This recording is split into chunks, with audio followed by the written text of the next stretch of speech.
여러분 반갑습니다. 해가연 서소장입니다. 오늘 올라온 질문을 읽고 답을 드리도록 하겠습니다.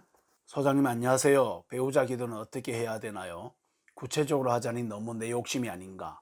하다가 또 하나님이 알아서 해주시겠지 하고 막연히 있는 것은 또 무책임한 것은 아닌가? 고민이 됩니다. 기도를 하자니 무슨 내용을 해야 할지도 생각이 많아집니다. 혹시 잘못 기도하는 것은 아닌지, 기도해야 하는 핵심은 빠뜨리는 것은 아닌지 이런 것도 생각하게 됩니다. 주변에 물어봐도 명쾌한 답들이 없네요. 배우자 기도는 어떻게 하나요? 라는 질문입니다. 매우 중요한 질문이고요. 배우자 기도는 네 가지를 기억하자라고 말씀드립니다. 근거는 창세기 24장에 보면 아브라함이 자기 아들 이삭의 아내감을 데리고 올 때 늙은 종을 통해 보내는데, 이 늙은 종이 자기 주인이 시킨 명령을 따라 배우자감을 구해오는 그 원리를 보면 제가 오늘 말씀드린 네 가지가 있는 것입니다. 먼저 첫 번째는 인격이 좋은 분을 주시옵소서 라고 말씀드립니다. 이 종이 내가 우물가에 갔을 때 낙타까지 짐승까지 먹이는 그 여인을 하나님 주신 배우자로 알겠습니다 라고 했던 것은, 아마 이 여인이 내가 물을 달라 할 때 물 주는 것도 고마운 일이지만 물 달라 소리도 안 했는 저 짐승의 낙타의 물까지도 먹이는 것은, 이것은 분명히 인격이 좋은 사람이다.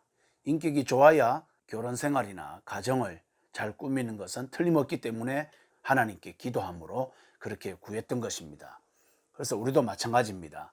인격이 좋다는 것은 그럼 어떻게 할까요? 상대 중심적인가 내 중심인가, 이걸 보면 알 수가 있죠. 그래서 지각을 했을 때도 늦었을 때도 상대의 입장을 이해해 준다든가, 늦었는데 내 입장에서 화를 낸다든가, 이런 것들을 구분해 보면 인격이 좋고 나쁘고를 금방 알 수 있지 않겠습니까? 또 그가 가정생활을 이타적으로 가족 중심으로 공동체 위하에서 잘하고 있는지, 또는 직업이나 학교 생활을 통해서도 자기 중심인지 이타적인지 인격은 쉽게 알아볼 수가 있는 거죠. 그래서 인격이 좋은 분을 반드시 달라고 기도하셔야 합니다. 왜냐하면 인격이 나쁘면 실제 부부 갈등과 또 좋은 부모가 됨에 있어서 제일 방해 요소가 어떻게 보면 신앙보다 인격이 더 나빠서 그런 경우가 더 많기 때문에 그렇습니다. 그리고 두 번째로 배우자를 위한 기도는 주님을 인격적으로 영접한 분을 주시옵소서라는 기도입니다. 창세기 24장에 아브라함이 이 종을 보낼 때 가나안 여인을 구하지 말고 내 고향 족속의 여인을 구해라, 이 부탁 하나 딱 합니다. 그것은 아마도 이 결혼이 하나님과 나의 결혼인 언약을, 하나님 나라를 드러내야 결혼이 제일 행복한데 믿는 아내를 데리고 와야 된다는 마음을 갖고 있는 것이기 때문에 그렇습니다.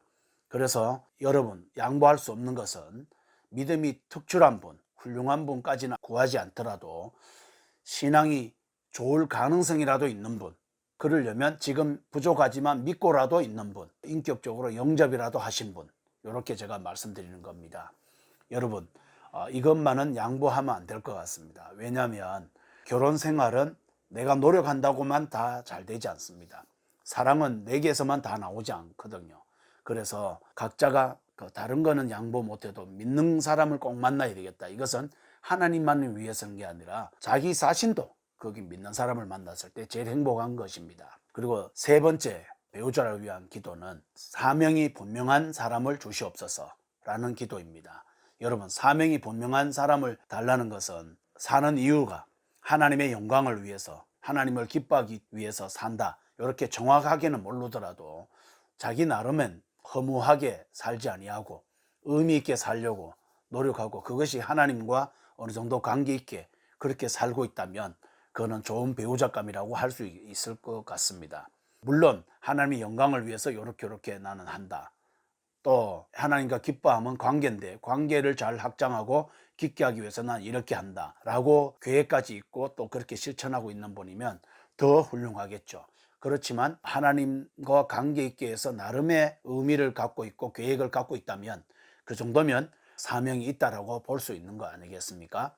또 직업이 없다 할지라도 장기 계획, 단기 계획을 세워서 자기 나름대로 오늘 꾸준히 무언가를 하고 있다면 그는 사명이 있는 것입니다. 지금 현재 그의 형편이나 소유나 직업, 학력 이런 거에 너무 몰입하지 마시고 가장 중요한 그의 사명을 확인하고 또 기도하고 그렇게 하는 것이 배우자를 위한 세 번째 기도 상황이라고 생각합니다. 여러분 왜 그러냐면은 사명대로 사람이 되기 때문에 그렇습니다.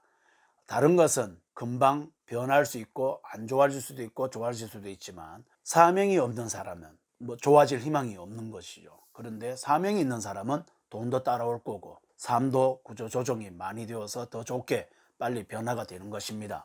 그래서 사명이 분명한 사람 또는 분명할 가능성이 있는 사람을 기도하는 게 맞다. 그리고 마지막 네 번째로는 순적하게 만나게 해 주시옵소서 라고 하는 게 좋습니다. 순조롭게 만나게 해 주시옵소서. 창세기 24장에 아브라함의 종이 이삭의 아내를 만났을 때 순적하게 만나게 해달라는 기도를 했던 것입니다. 여러분 순적하게 만나는 것은 여러 종류가 있겠죠. 그렇게 고생하지 않아도 만나는 복을 달라 이런 것도 있을 수 있고 어떤 좋은 사람을 통해 빨리 이렇게 연결이 되어져서 잘 만나면 좋겠다 이런 것도 있고 만났는데 금방 알아볼 수 있도록 편안을 주시고 기쁨을 주시고 저 사람이 참 신앙으로도 그렇고 내 마음으로도 그렇고 내 감정적으로 그렇고 안정감이 오고 신뢰가 되고 믿음이 간다. 그래서 내 마음이 금방 저 사람과 사귀어도 되겠다. 이렇게 마음이 가는 것도 순적히 만나는 종류 중에 하나 아니겠습니까? 또 순적히 만난다는 것은 자기를 지지하는 부모나 종교 지도자들을 통해서 지지를 얻을 수 있는 것도 순적하다고 저는 봅니다. 오늘 배우자를 위한 기도 4가지 말씀을 드렸는데 이것은 거꾸로 역으로 말하면 인격이 좋은 사람을 주시옵소서라고 기도할 때 나도 인격이 좋아야 인격이 좋은 분이 왔을 때 나를 알아보는 거 아니겠습니까? 주님을 인격적으로 영접한 사람을 주시옵소서라고 기도할 때도 나도 주님을 인격적으로 영접해야 되는 것이 같은 기도 제목일 것입니다.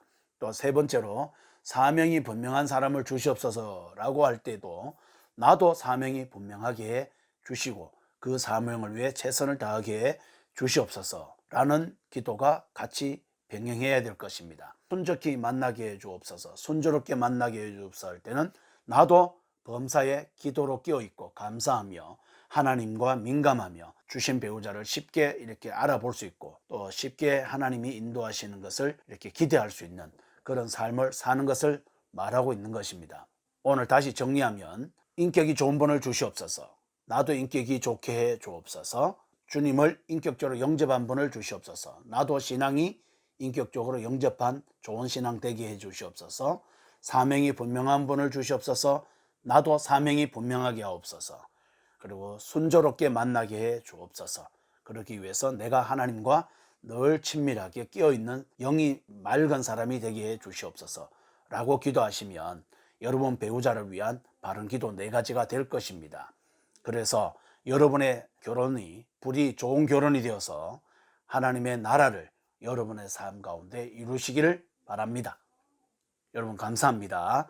해가연의 서소장이었습니다.